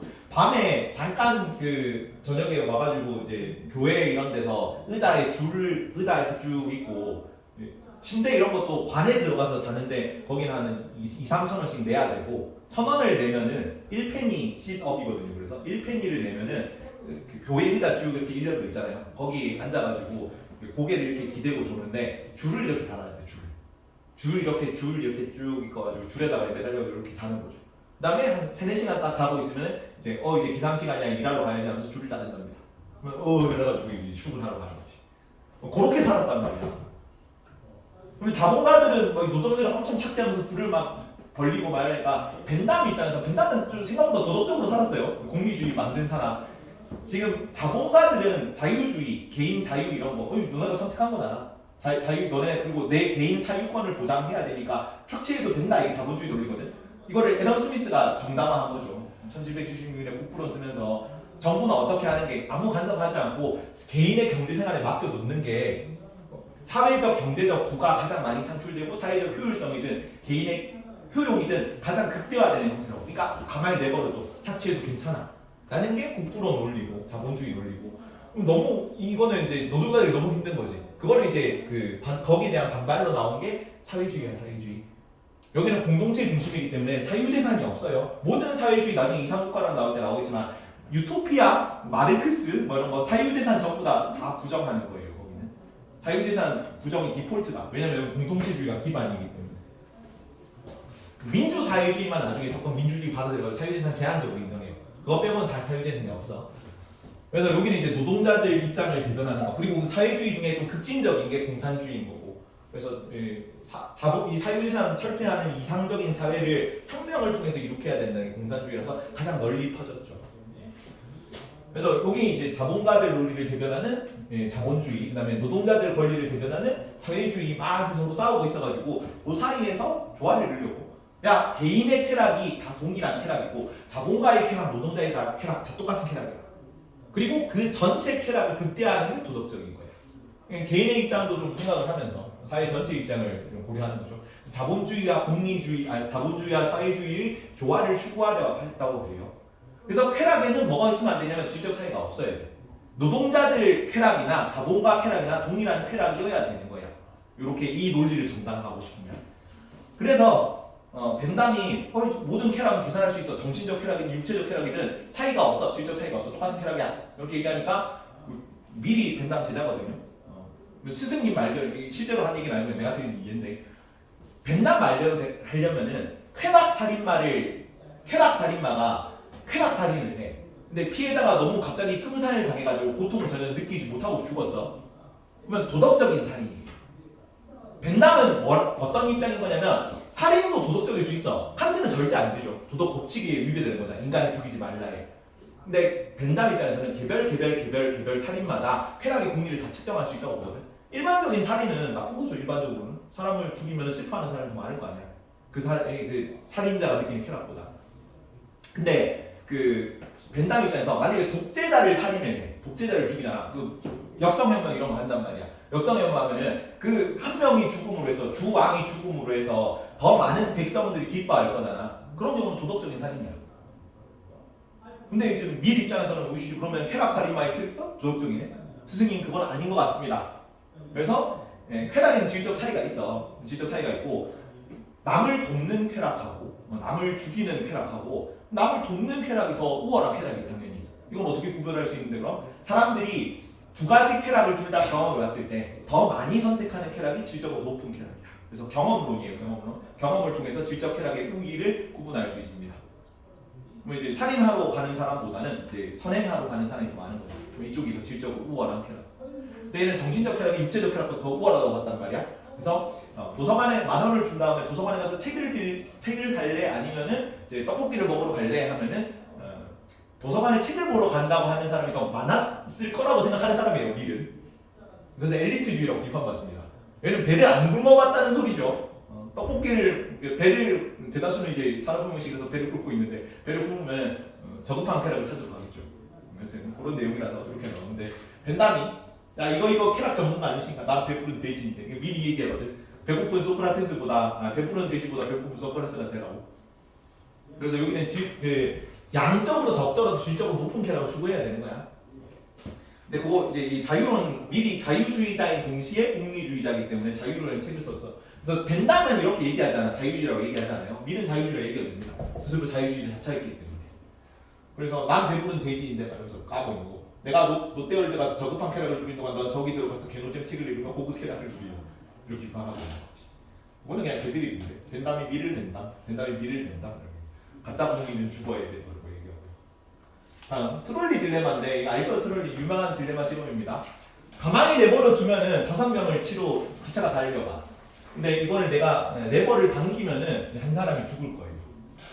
근데 공리주의 입장 이게 내가 주도적인 살인을 하는 개념이지. 뭐랑 뭐 사이에서 충돌하는 거냐면 내가 가만히 놔두면 5사람이 죽는 거죠. 사람의 죽음을 방치하는 거지. 근데 내가 레버를 당기는 건 뭐야? 내가 한 사람을 내 손으로 죽이는 거지. 근데 대부분의 이제 그 트롤리 딜레마 이렇게 질문을 했을 때 원래 이 버전 2까지 있어. 첫 번째는 이렇게 하면 대부분 레버를 당긴다 그래요. 근데 두 번째 실험은 상황이 똑같은데 사람이 한 명 있고 사람이 여기 있어. 여기 있는 게 아니라 사람이 여기 있고 내가 이 사람을 밀어서 기차를 멈추게 하는 거야. 상황이 똑같거든. 여기는 레버를 당기는 거고 여기는 여기 있는 사람은 죽을 운명이 아닌 건데 그냥 여기 서 있는 거야. 여기 서 있는 사람을 내가 밀어서 기차를 멈추게 하는 거는 사람들이 응답률이 확 떨어져요. 상황이 똑같은데 내가 조금 더 주도적으로 사람을 죽이는 것 같은 느낌이 드는 거지. 내가 미는 건. 사람이 같은 도덕적 상황인데도 상황 자체는 똑같죠. 상황은 같은데 내가 이 상황에 얼마나 많이 개입하는가에 따라서 레버만 당기는 거죠. 덜 개입하는 느낌이 든다고. 사람들의 판단이나 응답, 반응 뭐 이런 게 많이 달라질 수 있다는 거가 신기해서 유명해진 실험이에요. 트롤리 딜레마 실험.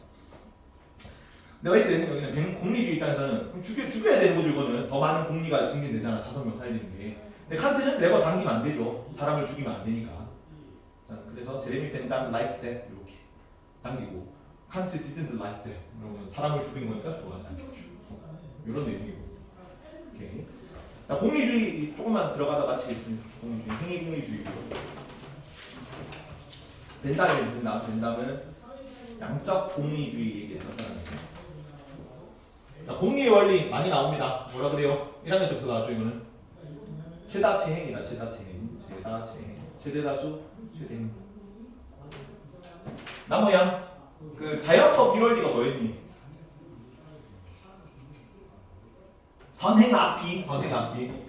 아리스토텔 아키나스가 얘기했잖아. 선을 행하고 말피하라. 근데 이 선은 뭐다? 자연적 경향성, 자연적 성향을 나누는 거였죠. 1의 성향, 자기 보전, 2의 성향, 종교적 보전, 3의 성향, 신에 대한 탐구와 공동체 생활을 했습니다. 그지, 끄덕끄덕끄덕. 그 다음에 철학의 제1원리 뭐예요?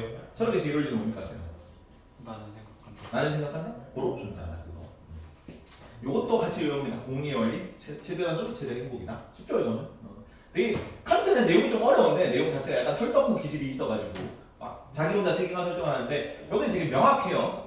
이게 조금 더 실천주의적 성향이 강합니다. 공리주의가 경험론이라서. 그래서 그냥 많은 사람들이 행복하면 그게 도덕적인 거야. 되게 간순 명쾌하게 얘기해. 그래서 현대까지 쭉 이어지는 거죠. 나중에 그 싱어까지 쭉 나오는 거.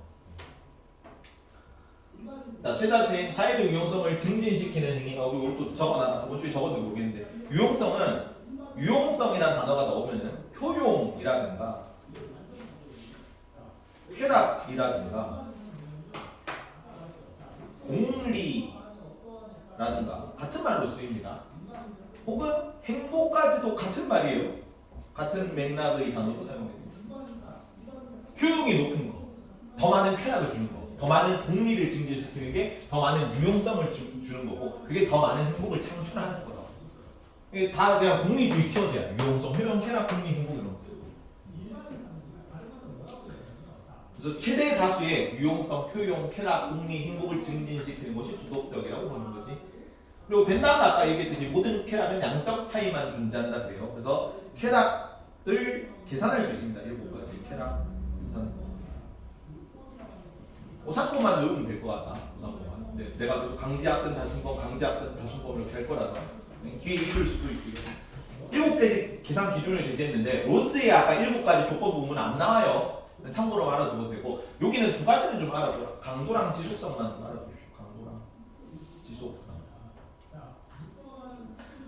어떤 쾌락이 어떤 게 좋은 쾌락이냐면 강도가 높은 거. 텐스죠, 텐스. 세기가 센 쾌락이 좋은 거고 지속성, 오래 지속되는 거, 오래 가는 쾌락이 좋은 쾌락. 그리고 확실성은 쾌락을 줄 확률이 높은 거, 확실하게 쾌락을 주는 거, 그게 좋은 쾌락. 그다음에 근접성은 쾌락이 얼마나 가까이 있는가, 쾌락이 멀리 있는 쾌락, 가까이 쾌락과 가까워졌던 행동, 쾌락과 먼 행동이 있을 때 쾌락과 가까운 행동이 근접한 행동이 도덕적인 행동이다. 그리고 많은 쾌락을 생산하는 것 다산성. 더 적게 생산하고 쾌락을 많이 생산하는 행동이 있을 때 더 많은 쾌락을 생산하는 행동이 도덕적인 행동이다. 순수성은 이거는 반전 가능성이야. 쾌락이 오래 지속될 수 있으면 좋은 쾌락이고 쾌락이 금방 고통으로 변하면 나쁜 쾌락이에요. 그래서 막 공리주의 막 하면 쾌락이 최대화 되니까 마약하면 돼, 안 돼? 마약하면 안 돼? 왜 마약하면 안 되냐면 여기는 금방 고통으로 바뀌는 쾌락이죠. 마약을 할 때 단기간에 강도는 엄청 높지. 엄청 엑스터시 막 해가지고 쾌락을 막 주는데 도파민을 주는데 금방 사라지고 더 많은 도파민을 위해서 몸이 고통스러워지잖아. 순수성이 되게 낮기 때문에 좋은 쾌락이 아니야. 마약 같은 거는. 그리고 더 많은 범위의 사회적 쾌락주의죠. 더 많은 사회적 범위의 쾌락을 주는 것이 좋은 쾌락. 이렇게 7가지 기준을 제시했다 정도 알아주십시오. 요거는 제시문을 외웁니다. 자연은 인류를 고통과 쾌락이라는 최고의 두 주인이 지배하도록 하였다. 근데 쾌락과 고통을 쾌락이 악이고 고통이 선이다. 쾌락이 선이고 고통이 악이다. 뭐 이런 얘기는 공리주의도 나올 수 있고 밑에 밀도 나올 수 있고 뭐 규칙 공리주의도 나올 수 있고 저기에 피크루스도 나올 수 있고 경험론 계열은 다 쓸 수 있어요. 근데 이게 벤담 전용 선지로 나와. 외워야 돼요. 그래서 양명하게 해서 그 지행 합의를 할 때 내가 뭐 외우랬어? 했어? 지는 행의 시작이고 행은 지의 완성이다. 이거 성리학으로 착각하기 쉽죠. 근데 양명학 전용 선지로 나오거든.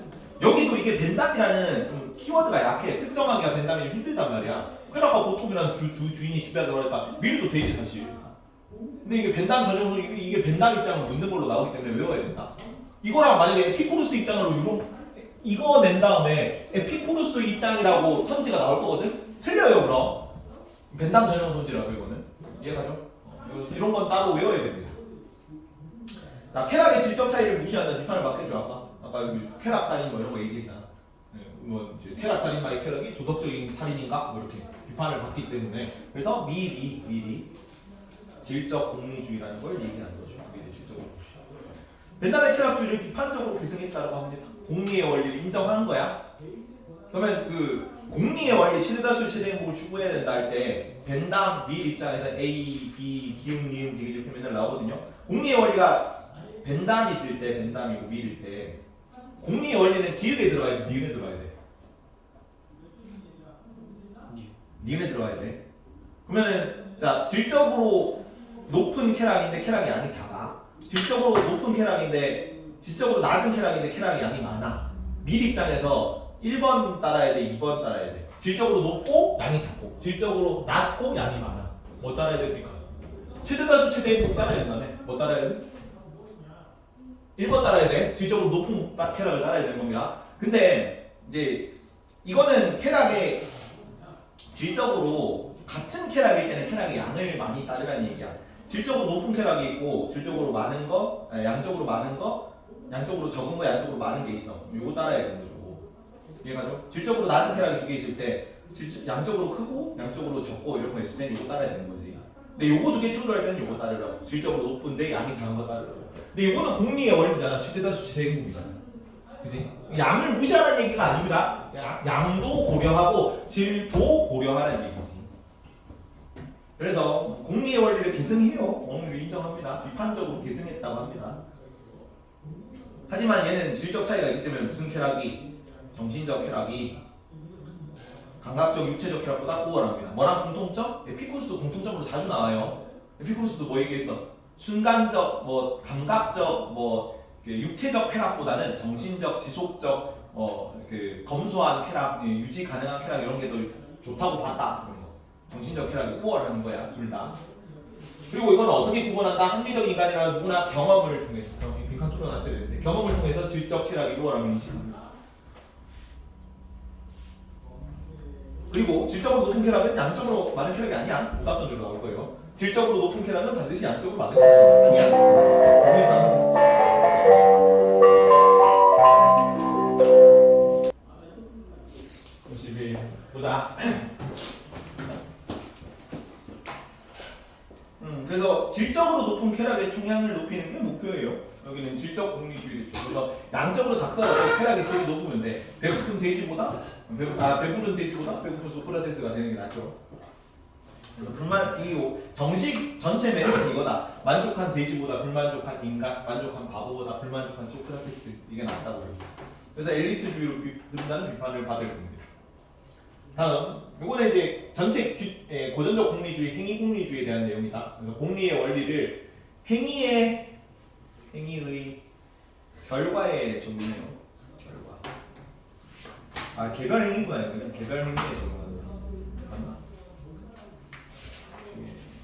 개별 행위에 적용하는 거. 개별 행위에 적용. 여기는 행위의 규칙에 나중에 적용할 거야. 자, 여기는 쾌락은 성, 고통은 악이기 때문에 쾌락주의고요. 쾌락주의. 삶의 목적은 행복입니다. 쾌락주의에서 딸려오는 거죠. 삶의 목적은 행복. 하지만 이제 에피쿠루스랑 비교되는 걸로 나 보편적 쾌락주의고 사익과 공익을 교하고 사회 전체의 이익을 추구하는 거야. 그리고 여기는 기계론적 세계관으로 보거든요. 그래서 덕윤리에서는 개인 이익의 총합이 개인 이익의 합이 사회보다 작아요. 사회는 개인 이익 총합 그 이상이었죠. 아까 덕윤리에서는 한참 전에 아리스토텔레스 유기체적 세계관 거기는. 근데 여기는 사회과 공익의 조합이긴 한데 개인 행복의 총합이 단순 총합이 사회 전체 이익이다라고 봅니다. 그래서 다수결 원리 이런 거 인정할 수 있어요. 그 기억나니 예전에 그 덕윤리에서 다수결 부정하면서 내가 했던 얘기 뭐 이런 거 있는데 그 뭐시기냐? 예를 들어서 우리 사회에서 뭐 쓰레기 처리장을 지어야 돼. 쓰레기 처리장 어딘가에 지어야 되는데 쓰레기 처리장을 지을 때 여기 싫어, 여기 싫어, 여기 싫어, 여기 싫어, 여기 싫어 다 싫어했을 때 쓰레기 처리장을 안 짓는 게 도덕적인 거거든요. 공리주의에서는.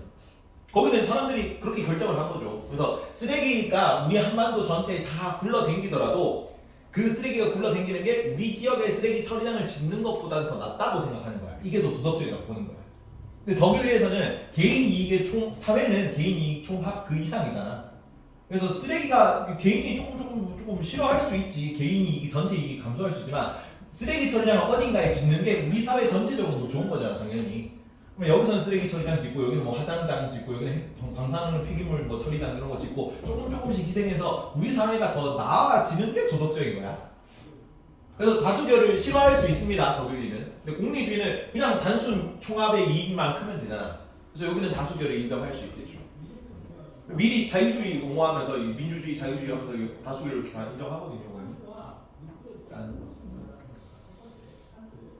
그래서 개인의 단순 총합, 다수결 원리 이런 거 얘기할 수 있습니다. 그리고 결과주의예요. 결과주의. 행위의 옳고 그르면 결과에 갖는다.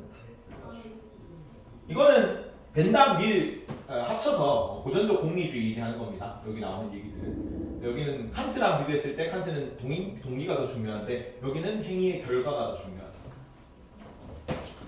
그래서 이런 것, 이 고전적 공리주의가 어떤 비판을 직면했냐면 이렇게 얘기를 하니까 야, 너 일일이 그 쾌락 계산하는 거 너무 비효율적이다. 실제로 벤담은 자기 뭐 행위 하나하나를 이제 어떤 게 도덕적인 영향을 끼칠 것인가 생각하면서 살았댔죠. 되게 비효율적이기 때문에 언제 그 행동할 때마다 그 도덕적이가 아닌가를 판단해. 그리고 그 결과가 우리 상식과 개별 행위의 쾌락과 고통의 양을 따지기 때문에 우리 도덕적 상식과는 일치하지 않는 행위가 도덕적인 행동이라고 판단될 수 있어. 예를 들어서 그 착한 주인을 만난 노예제 이런 거 얘기했잖아. 착한 주인을 만난 노예야. 내가 그냥 노예고 내팽겨치면은 진짜 저임금 받으면서 식량 식사도 제대로 못하고 집도 잘 곳도 제대로 없고 한데 저임금 노동자라면 착한 주인을 만나가지고 일도 조금 해도 되고 막 먹여주고 재워주고 입혀주고 다 해주는 거지. 나는 그 주인 밑에 있을 때는 차라리 노예인 상태가 더 좋다고. 그 노예제는 도덕적인 노예제예요.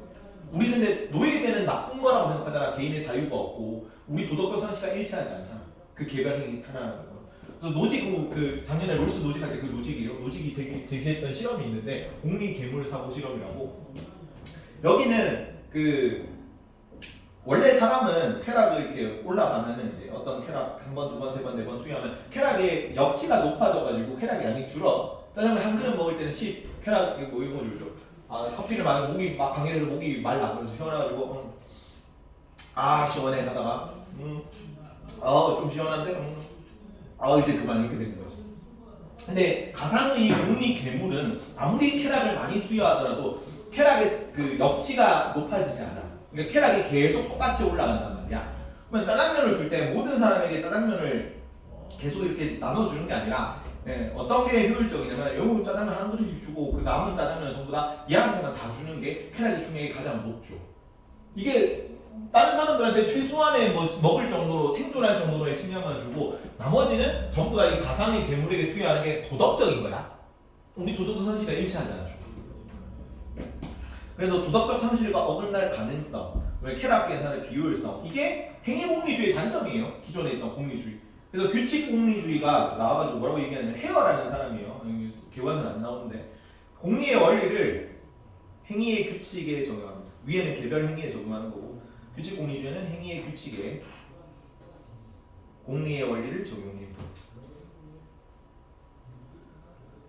그래서 여기는 규칙을 정해놔. 좋은 결과를 가져다줄 가능성이 큰 규칙을 정해놓고 야 이거 뭐 언제 개별 행위 하나하나 계산하고 있을래. 그냥 규칙 일반적으로 더 많은 쾌락을 증진시키는 행위를 정해놓고 그거를 따르는 게 도덕적이라고 우리는 규칙을 정할 거야. 그러면 이 규칙을 따르는 건 무조건 도덕적인 거고 이 규칙을 어기는 건 무조건 비도덕적인 거야. 훨씬 간단하죠. 공식이 딱 정해져 있는 거니까. 그래서 때때로 거짓말을 하는 것이 공리를 높이는 경우도 있겠지만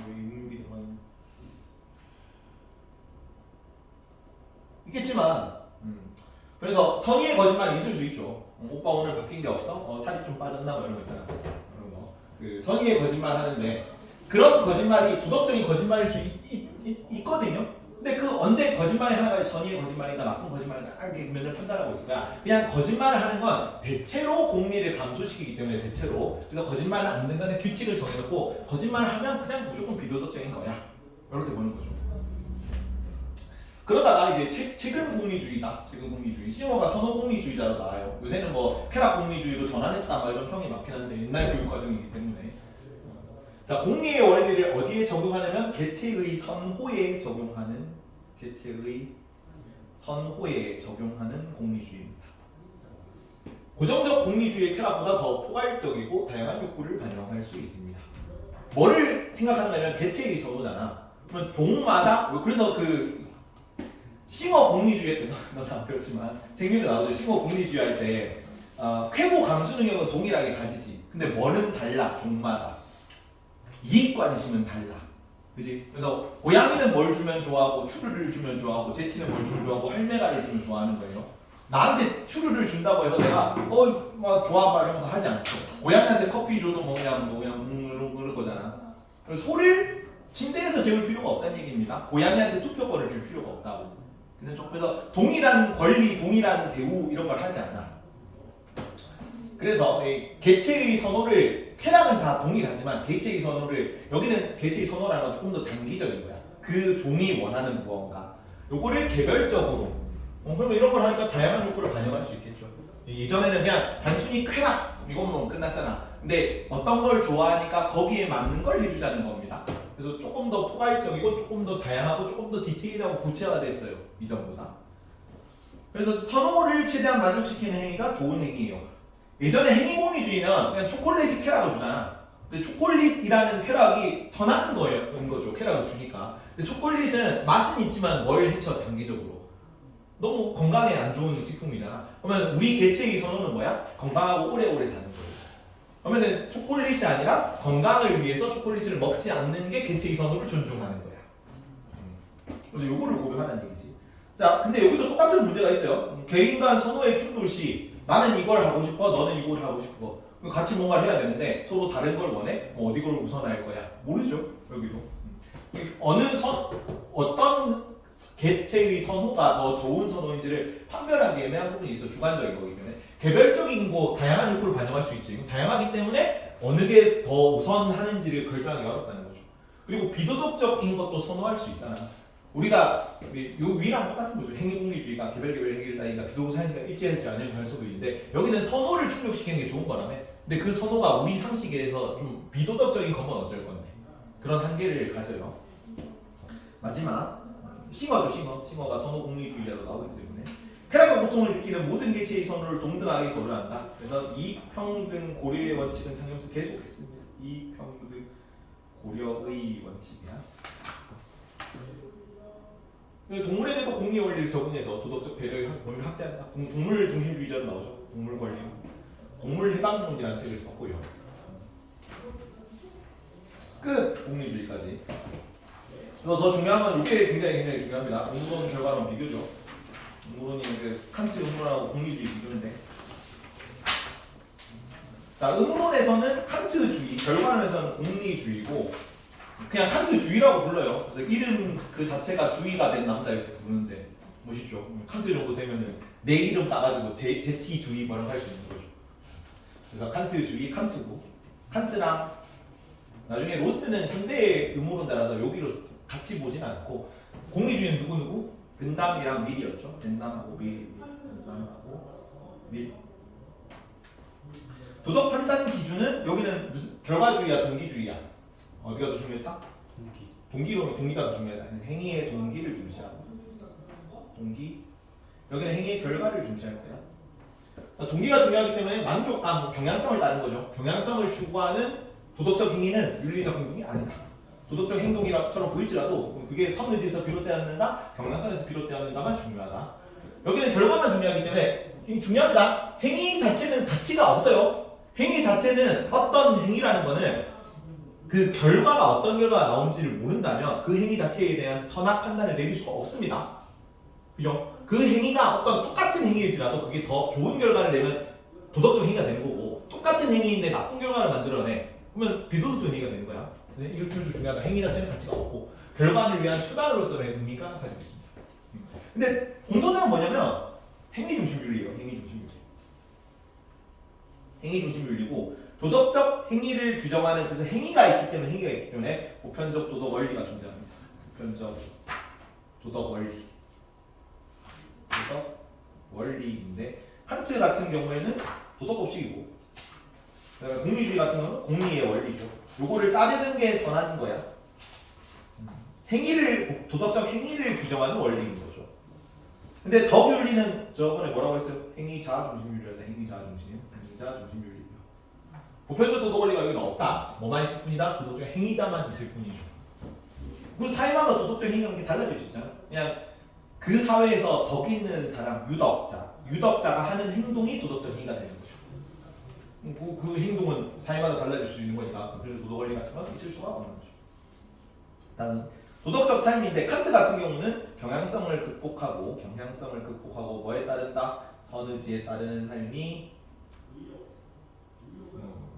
좋은 삶이고 휴무는 경향성 긍정하는 거랑 비교합니다. 휴무의 경향성은 어떤 거였어? 감정입니다. 감정. 당연히 공리주의는 당연히 경향성 긍정하겠죠. 쾌락을 따르는 삶일 거 아니야. 아퀴나스는 경향성 어떻게 생각했어요? 긍정한다. 아퀴나스의 경향성은 자연적 성향이다. 자기 보존, 종족 보존. 그래서 경향이 칸트만 부정해요. 경향성 부정하는 건 칸트. 사실은 인간 본성이잖아. 인간 본성을 이성이랑 다르게 구분해서 본 거야. 그래서 이 인간 본성을 부정적으로 보는 거는 칸트 빼고는 없어요. 공리주의는 뭐를 회피하고 고통을 회피하고 쾌락을 추구하는 게 도덕적인 삶이에요. 사회 전체의 근데 쾌락인 거죠. 하지만 개인적 쾌락주의 아니고 보편적 쾌락주의입니다. 혹은 사회적 쾌락주의입니다. 자, 이건 인격주의 정식이 얘기하는 건데 도덕적 삶. 인간을 수단으로만 대우하면 안 돼. 근데 수단으로 대우하는 거는 인간이 아무런 가치가 없다는 아니고 무슨 가치는 있는 거야? 도구적 가치도 있는 거야. 도구적 가치 맨날 그 인간 중심주의, 동물 중심주의 그런 거 할 때 얘기했죠. 도구적 가치로 대하면 안 된다고. 동시에 목적으로 대우한다. 이거는 내재적 가치를 존중한다는 얘기입니다. 다음 여기 뭐랑 비교하냐면 개인의 최대선을 희생할 수 있습니다. 개인의 최대선 희생. 사회적 쾌락주의죠. 내 쾌락이 감소되는 게 도덕적일 수 있어. 혹은 그 벤담이 그래서 비판받은 건데 그러니까 쾌락주의 살인마의 쾌락 얘기하잖아. 만약에 남의 쾌락이 조금 감소시키고 내 쾌락이 더 많이 증진되잖아. 도덕적인 행위야. 내가 어떤 행동을 해서 남에게 손해를 끼칠지라도 내 쾌락이 더 많이 증진될 수 있으면 도덕적인 행위예요. 근데 반대로 내 선도 똑같이 희생할 수 있는 거죠. 왜냐면 이 사회 전체의 쾌락이 올라가면 도덕적인 행위니까. 사회적 쾌락주의라고 해서. 근데 에피쿠루스 얘기했죠. 에피쿠루스 밀이랑 아까 비교해서 나오고 정신적 쾌락 이거로도 나오고 여기는 개인적 쾌락주의로 비교해서 나올 수도 있다. 자주 나옵니다. 공리주의나 에피쿠루스 둘 다 쾌락주의이기 때문에 엮여가지고. 근데 여기는 타인의 행복에는 관심이 없어요. 그죠? 여기서 얘기하는 도덕이 있거든. 덕이라는 거는 용기, 절제, 온화 이런 거 들어요. 근데 용기, 절제, 온화는 내 고통을 줄여주는 게 도덕이야. 그게 덕입니다. 왜 용기 있고 절제되고 온화하게 살아야 돼? 그게 내 고통을 줄여주니까. 괜찮죠? 그래서 개인의 고통을 감소시키지 못하는 덕은 덕으로서의 가치가 없다. 옳은 선지다. 에피쿠루스. 괜찮죠? 그냥 그런 걸 내 고통을 줄여주는 걸 그냥 도덕이라고 정의를 해. 근데 도덕의 의미가 다른 겁니다. 공리주의에서의 도덕은 사회적 쾌락을 증진시키는 게 도덕이야. 그래서 서로 충돌할 수 있죠. 내 개인이 희생을 해가지고 사회의 쾌락을 증진시키잖아. 악덕이에요. 악덕. 개인적 쾌락주의죠. 그건 도덕적인 게 아니고 부도덕한 거로.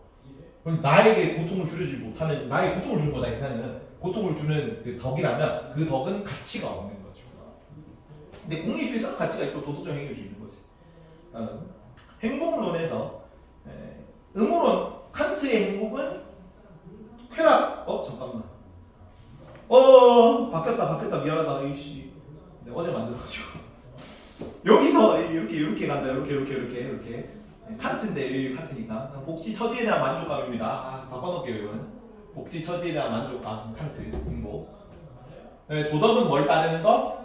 선의지를 따르는 거야. 도덕은 행복을 위한 수단이 될 수 없는 거죠. 뭐가 목적이기 때문에? 도덕이 목적이기 때문에. 근데 여기는 공리주의니까 행복은 뭐야? 쾌락이에요. 칸트의 행복은 복지 처지에 대한 만족, 그냥 단지 만족일 뿐인 거, 만족감인 거고. 여기는 쾌락인 겁니다. 인간의 목적이고요.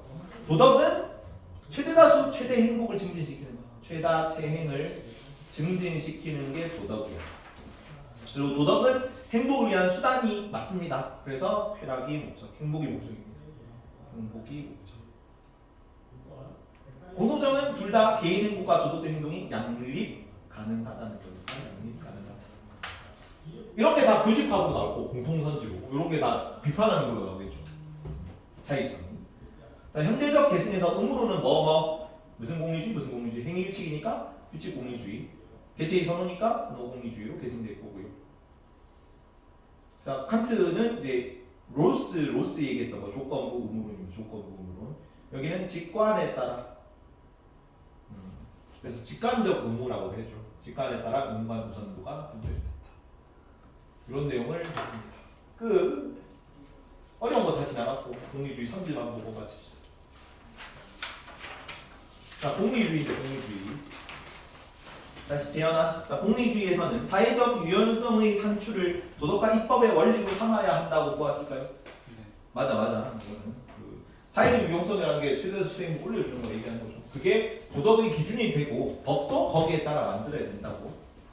다음 나모. 자, 공리주의에서는 행위의 옳고 그름을 판단하는 척도를 결과의 유용성으로 봅니까? 네.